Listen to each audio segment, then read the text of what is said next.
देश में corona vaccine की धीमी रफ्तार के साथ साथ टीके का असर कब तक रहेगा, इस सवाल से भी चिंता बढ़ गई है।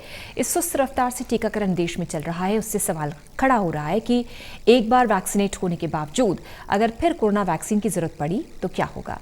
भारत जैसे घनी आबादी वाले देश में टीकाकरण की सुस्त रफ्तार के मद्देनजर इस सवाल में कई गंभीर चुनौतियां छिपी हैं।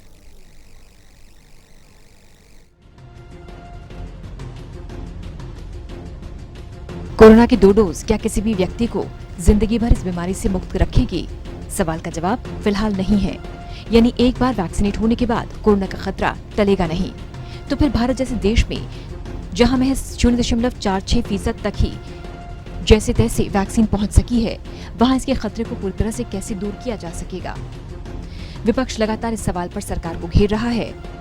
कांग्रेस के मुताबिक जिस धीमी गति से कोरोना वैक्सीनेशन का काम चल रहा है, उससे 18 साल लगेंगे पूरी आबादी को वैक्सीनेट करने के लिए।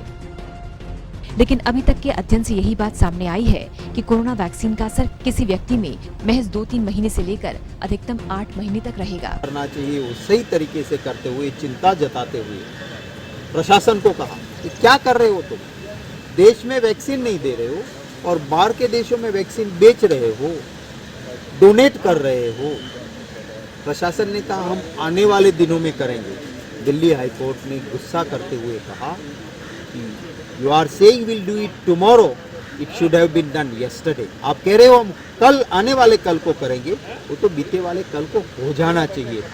जिस रफ्तार से वैक्सीनेशन हो रहा है, अभी तक दोनों डोज जिनको मिले हैं वो सिर्फ 0.35% ही मिला है। तो अगर यही रफ्तार चली तो इस देश की पूरी आबादी को वैक्सीनेशन करने में 18 साल लगेंगे और 70% को करना है तो 12 साल और 6 महीने लगेंगे।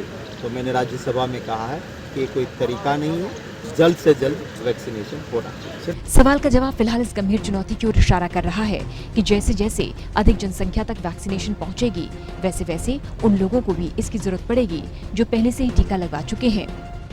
यानी सुस्त रफ्तार से मंजिल पर पहुंचते पहुंचते मंजिल लगातार दूर होती जाएगी। हालांकि टीके के असर पर अभी पूरी तरह से अध्ययन सामने नहीं आया। टीके के कारण एंटीबॉडी बने रहना अलग अलग देश में एक समान नहीं होता। भारत की जनसंख्या और अर्थव्यवस्था की चिंताजनक स्थिति बड़े खतरे की दस्तक दे रही है। भारत को उन देशों से सीख हासिल करनी होगी जहां कोरोना वैक्सीनेशन युद्ध स्तर पर चल रहा है। अगर वैक्सीनेशन की रफ्तार यूं ही धीमी रही तो देश नजदीक भविष्य में इस जानलेवा बीमारी से पार पा नहीं सकेगा। टोटल न्यूज के लिए तरुण कालरा की रिपोर्ट।